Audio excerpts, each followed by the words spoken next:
Le sénateur François Annick Joseph préconise l'application stricte de la loi pour résoudre les crises à répétition au moment des périodes électorales. Selon le parlementaire, les responsables des différents cas de fraude et de violence enregistrés lors des élections et leurs complices doivent être punis systématiquement pour décourager ceux qui voudraient suivre leur exemple. François Annick Joseph exige par ailleurs l'annulation du scrutin et l'arrestation du président du CEP avant de relancer la machine pour les élections présidentielles du 25 octobre. Le sénateur appuie la mobilisation des candidats visant à exiger des élections générales à la fin de l'année. Expérience 9 août 2015, c'est un gros bac pays à râler dans la question de construction démocratique. Par exemple, ou accepter que dans 8 départements sous 10, élections mal passées. Lundi mal passé, ça veut dire de nègres qui gagnent un pouvoir l'argent avec ZAM, ils ont décidé de craser l'élection. C'est simplement application décret électoral. Si nous bataille pour un état de droit, c'est seulement appliquer la loi, le nous doit appliquer li, et puis en plus, il n'y a pas mandel.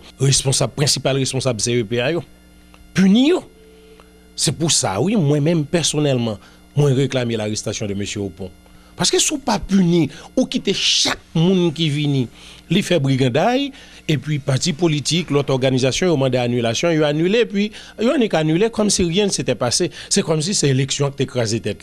Moi-même, moi pas d'accord, c'est l'élection qui écrasé tête. Logique, ça que vous voulez faire moun valer, comme si c'est pour contre l'élection arrêter le craser, c'est comme une implosion. Non, c'est pas ça. Gagnent de monde qui contribue à craser, gagnent de candidats, gagnent de partis politiques, gagnent également de conseillers électoraux qui participaient dans le brigandage. Donc, il faut qu'il y ait une punition pour tout le monde. Il faut qu'il y ait sanctionné de manière négative pour que l'autre monde qui a venu après n'a pas gagné tendance à répéter même cause.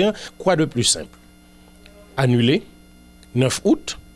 Et puis, nous dit cap sur le 25 octobre pour nous faire des élections générales, les législatives, les municipales, les collectivités territoriales. Donc, les présidentielles, tout le monde ensemble le 25 octobre. Et puis, et un mois après, nous organisons le second tour. Le deuxième lundi de janvier, il y a une fournée de parlementaires qui paraît pour entrer au Parlement. Et le 7 février, bon président paraît pour le prêter serment. Le 1er janvier, gagné une quantité magistrat à sec qui paraît pour installation. Aussi simple que ça. Écrit. La responsable de la fusion des sociaux-démocrates dit ne plus faire confiance au CEP devant son entêtement à poursuivre le processus électoral sans prendre la peine d'évaluer le scrutin du 9 août dernier. Edmond Supplice-Bozil annonce le lancement d'une série de manifestations dès mercredi pour obtenir la démission de l'ensemble des membres du Conseil et obtenir aussi l'organisation d'élections générales en décembre. Nous disons qu'il faut que le départ de Opon. Maintenant, tous ceux qui ne disent rien, qu'on semble dire déjà, tous ceux et toutes celles qui font même bouche, qui ne pas dire rien dans CEPA, ils parlent dans le même panier à Opon. C'est-à-dire qu'ils font complice des actions de Opon. Et pas seulement les membres, les 9 membres, des techniciens aussi qui sont au sein du CEP, qui n'ont même panier. Nous dit, il nous faut d'abord le départ de Opon, obtenir l'annulation des élections et la réalisation d'élections générales. Moi, je connais un pile candidat à la présidence qui allait prendre qui a les gars de maquette là, qui pas quoi dans le processus. Qui pas quoi dans le processus, on pas connaît si yo gagne l'autre motivation. Même parce que il a fini par quitter et instinct que tu as développé la caillou pour le pays. Yo dit yo remet pays. Si on dit yo remet pays, on pas cap dire ou pour l'accepter que c'est parlement ça pour gagner. C'est pour ça que fait que en tant que politique, dans toute analyse que nous fait, nous dit que si on pas attaquer CEPA pour tout qu'on aime qui sort pas autour mais qui sort pas aussi au continuer dans la même dynamique là et si nous pas poursuivre ça là jusqu'à ce que au point démissionner et s'il le faut tout reste membre dans CEPA qui complice dans autour démissionner ou pas capable espérer et construire démocratie avec Mounsayo. Pays en aller dans catastrophe. Donc nous lançons un appel, un vibrant appel by citoyens citoyennes yo. Nous mandons yo dans tout ça qui retient de souveraineté. Dans tout ça qui retient qui dit nous sommes citoyens haïtiens. Nous demandons est-ce que nous avons croisé bras pour nous quitter le pays à craser. Le ministre de la Justice, Pierre-Richard Casimir, a procédé ce mardi à l'installation de Mario Mayas comme nouveau directeur général de l'unité centrale de renseignement financier, l'UCREF. Il remplace à ce poste Dominique Fils-Baguidi. Lors de son intervention, le garde des Sceaux a insisté sur le rôle de l'UCREF dans la lutte contre les crimes financiers. Il a aussi invité le nouveau directeur général à user de rigueur et de discipline pour bien mener la barque de l'institution. Monsieur le directeur général, je sais que votre connaissance du secteur bancaire dans lequel vous avez travaillé pendant 30 ans a toujours été et sera encore un avantage pour l'UCREF. Cette institution, en raison de sa mission, est appelée à être constamment en contact avec ce secteur. Je sais aussi que votre disponibilité a maintes fois aidé dans le suivi des requêtes venant notamment de la direction centrale de la police judiciaire. J'espère que votre accession au poste de directeur général va vous faire redoubler d'ardeur et de courage pour mener une lutte sans merci contre le blanchiment des avoirs. Vous trouverez notamment, à travers la Commission nationale de lutte contre le blanchiment des avoirs, des partenaires et des collaborateurs très imbus de la question et très conscients des défis du secteur. Je souhaite que vous trouviez à chaque fois une collaboration franche et efficiente, que ce soit de la Commission nationale de la lutte contre la drogue, que ce soit aussi du côté de l'Association des professionnels de banque et de toutes les institutions connexes. Pour ce qui est des employés de l'UCREF, leur collaboration vous est déjà acquise.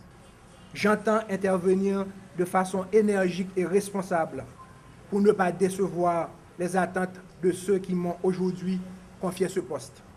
Je profite donc de cette opportunité pour lancer un appel pressant à tous les concernés, en tant qu'institution et acteurs dans la lutte contre le blanchiment des avoirs, pour leur collaboration intelligente et soutenue, notamment le secteur financier.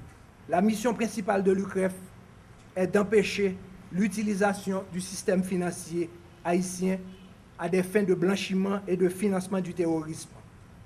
En conformité avec cette mission et pour atteindre nos objectifs, je compte sur votre collaboration la plus loyale pour relever ensemble ce défi, celui de remettre l'UCREF sur les rails afin qu'elle puisse reprendre son élan.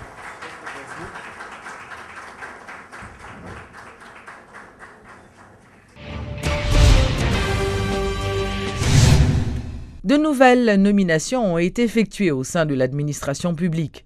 Le ministère de la Communication annonce dans un communiqué que suite à la vacance occasionnée par la démission de certains membres du gouvernement et par arrêté en date du 7 septembre 2015, le citoyen Zéphirin Ardouin a été nommé ministre de l'Intérieur et des collectivités territoriales.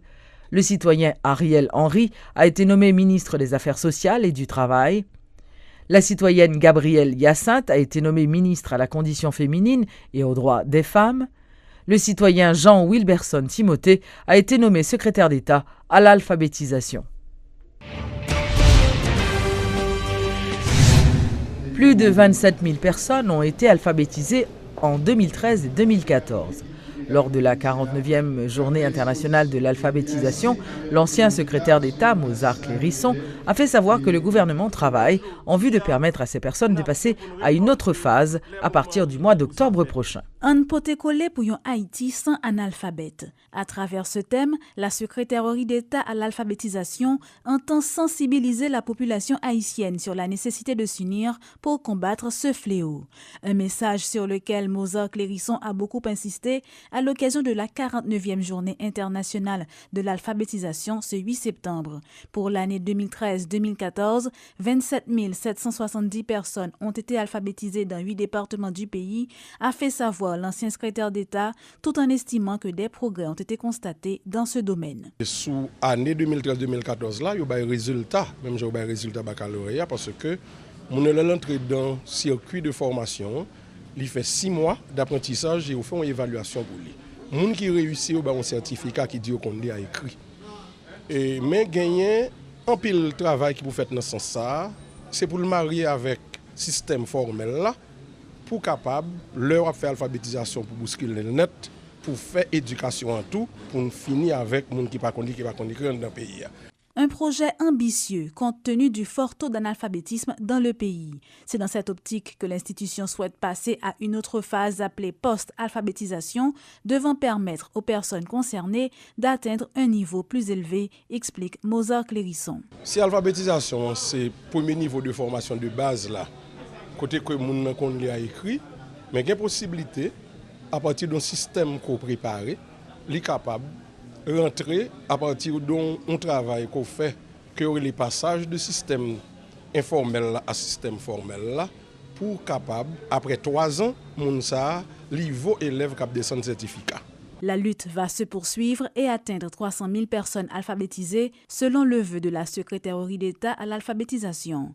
Un combat de longue haleine qui demande l'implication de plusieurs secteurs de la vie nationale, notamment les universitaires, les églises et les écoles secondaires.